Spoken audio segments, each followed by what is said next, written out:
नमस्कार मित्रांनो, माझं नाव अंजली आहे. मी सध्या 32 वर्षाची आहे आणि माझ्या लग्नाला 7 वर्ष झाली. दिसायला मी आकर्षक आहे. गावातील काही लोक मला जुन्या चित्रपटातील नायिकेसारखी म्हणतात. मी पुरुषाचे लक्ष वेधून घेईन इतकी देखणी आहे. माझ्या कुटुंबात आम्ही 4 जण आहोत. मी, माझे पती आणि मुले. माझे पती गावातल्या एका छोट्या कारखान्यात काम करतात आणि माझी मुलं गावाच्या शाळेत शिकतात. कुटुंब लहान असल्याने माझ्याकडे घरकाम फार नसते. सकाळी काम आटपून मला बराच वेळ मोकळा मिळतो. या वेळात मी थोडी विश्रांती घेते. कधी मोबाईल पाहते तर कधी गावातल्या लायब्ररीतून आणलेली पुस्तके वाचते. कॉलेजच्या काळात माझा कोणी मित्र नव्हता, त्यामुळे मला लग्नापूर्वी जवळीकता अनुभवता आली नाही. लग्नानंतर मात्र माझ्या पतीसोबत मला तो आनंद मिळाला. आता आम्ही आठवड्यातून एकदा तरी जवळीकता साधत आहोत. माझे पती माझ्यावर खूप प्रेम करतात, पण माझ्या मनात एक गुप्त इच्छा होती. माझ्या पतीशिवाय दुसऱ्या कोणाशी तरी जवळीकता साधावी. ही इच्छा कशी पूर्ण होईल याचा मी विचार करत होते. एकदा रात्री माझा नवरा मला प्रेम करू लागला होता. जोरजोराने दणके द्यायला लागला होता. तो मला मारत असताना म्हणाला, अंजली, तू खुश आहेस ना? मी गोंधळून विचारले, अचानक असा प्रश्न का? काय झालं? ते हसत म्हणाले, काही नाही, सहज विचारलं. मी म्हणाले, मी खूप आनंदी आहे. पण तुम्ही मला असं का विचारलं? ते म्हणाले, तुझी काही इच्छा आहे का, जी अजून पूर्ण झाली नाही? सांग, ती मी पूर्ण करण्याचा प्रयत्न करेन. मी मनात विचार केला, आता त्यांचा मूड चांगला आहे. आपली इच्छा सांगावी का? रागावतील का? पण मग वाटलं, त्यांनीच विचारलं तर सांगून पाहू. जे होईल ते पाहू. मी म्हणाले, पण तुम्ही रागावणार तर नाही ना? आधी सांग. ते हसले. बिनधास्त सांग. मी हिंमत करून म्हणाले, मला दुसऱ्या कोणाशी तरी जवळीकता साधायची आहे. ते चकित होऊन म्हणाले, काय दुसऱ्या कोणाशी म्हणजे? कोण आहे मनात? मी घाबरत म्हणाले, कोणी खास नाही, फक्त कोणीतरी तरुण आणि मजबूत हवा. तुम्हाला चालेल का? ते थोडे विचारात पडले आणि मग हसत म्हणाले, बरं, तरुण आणि मजबूत हवा. बरं, ठीक आहे, चालेल. मी खात्री करून घेतली. तुझी परवानगी असेल तरच मी पुढे जाईन, नाही तर नाही. ते म्हणाले, तुझी इच्छा पूर्ण करू, पाहू कसं जमेल तसं. त्या रात्री त्यांनी मला खूप प्रेमाने जवळ घेतलं आणि त्यांचे गरम पाणी माझ्यात सोडलं. मला मनात आनंद झाला की पतीची परवानगी मिळाली. त्यानंतर मला शांत झोप लागली. काही दिवस गेले. आमच्या शेजारील घर गावातून गेल्याने त्या कुटुंबाने भाड्याने दिलं. मला वाटलं एखादे कुटुंब येईल, पण तिथे 2 कॉलेजची मुलं भाड्याने राहायला आली. त्यांचं नाव अमित आणि रोहन होतं. ते सकाळी कॉलेजला जायचे आणि दुपारी घरी परतायचे. एकदा दोनदा अमितची माझी नजरानजर झाली आणि आम्ही हसून एकमेकांना अभिवादन केले. कपडे वाळत घालताना किंवा भाजीपाला आला की त्यांच्याशी नजरानजर व्हायची. गावात पाण्याची वेळ ठरलेली नसायची. कधी सकाळ, कधी रात्री पाणी यायचे. एकदा सकाळी पाणी आलं आणि मी पाणी भरले, पण अमित आणि रोहन कॉलेजला गेले असल्याने त्यांना पाणी भरता आले नाही. दुपारी अमित माझ्याकडे आला आणि म्हणाला, वहिनी, पिण्याचे पाणी मिळेल का? आम्ही आज भरले नाही.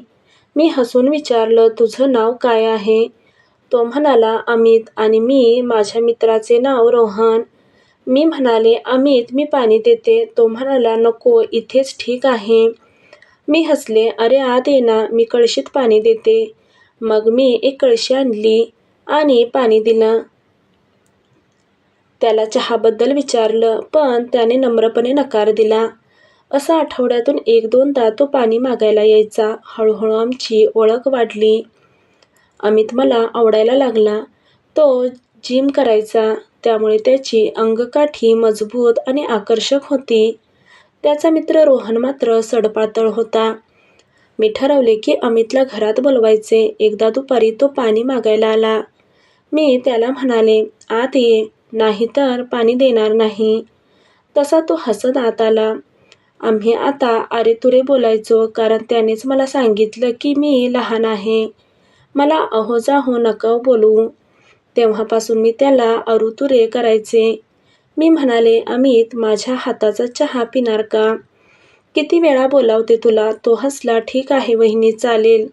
तुमचा इतका आग्रह आहे तर पितो मी चहा. चहा बनवला आणि त्याला दिला. चहा पिऊन तो म्हणाला, वहिनी, चहा खूप छान होता, तुमच्यासारखाच. मी हसत म्हणाले, म्हणजे काय म्हणतोस? तो लाजला आणि म्हणाला, म्हणजे चहा खूप छान झाला होता.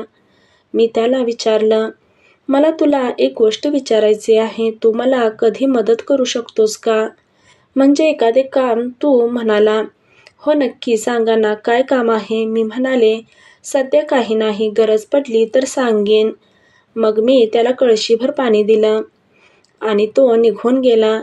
त्या दिवसानंतर अमित माझ्याकडे वेगळ्या नजरेने पाहू लागला होता. त्याची नजर बदलली होती. मी लक्षात घेतलं की तो मला निहाळतोय. मग मी ठरवलं की त्याला थोडे उत्तेजित करायचे. मी टाईट कपडे घालायला सुरुवात केली, जेणेकरून माझे दोन्ही भाग त्याला स्पष्ट दिसतील. माझे बोलणे ही मधाळ आणि मादक होते. अमित आता माझ्याकडे आकर्षित होऊ लागला होता, पण त्याला माझ्या पतींची भीती वाटत होती. मी ठरवलं की ही भीती दूर करायची. एकदा दुपारी तो पुन्हा चहासाठी आला. वहिनी, त्या दिवशी सारखा चहा मिळेल का? त्याने विचारले. मी म्हणाले, मिळेल ना, फक्त चहाच पिणार की आणखी काही काम आहे? तो लाजला आणि म्हणाला, खरं सांगू, तुम्ही खूप सुंदर आहात. तुम्ही मला खूप आवडता. मी हसून म्हणाले, काय बोलतोस? अमित, तुला कळते ना तू काय बोलतोयस? पण मनात मला आनंद झाला. मी ठरवलं की त्याला थोडं तापवायचं, म्हणजे तो जास्त उत्साहाने माझ्याकडे येईन.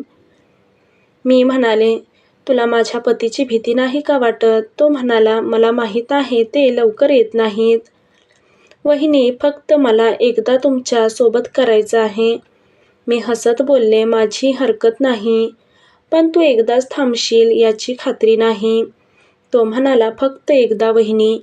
मी म्हणाले, चल ये मग. तो माझ्या जवळ आला आणि त्याने माझ्या ओठांवर ओठ टेकवले. त्याचे हात माझ्या शरीरावरून फिरू लागले. मी माझी साडी काढली तसा तो खूपच उत्तेजित झाला आणि माझ्यावर तुटून पडला. उत्तेजित होऊन जरा जोरातच हात घातला. मला खूप मजा येत होती. मी म्हणाले, त्याने हळूहळू कार्यक्रम सुरू केला. मी लगेच एन्जॉय करत होते. थोड्या वेळात तो शांत झाला आणि केसावरून हात फिरवू लागला.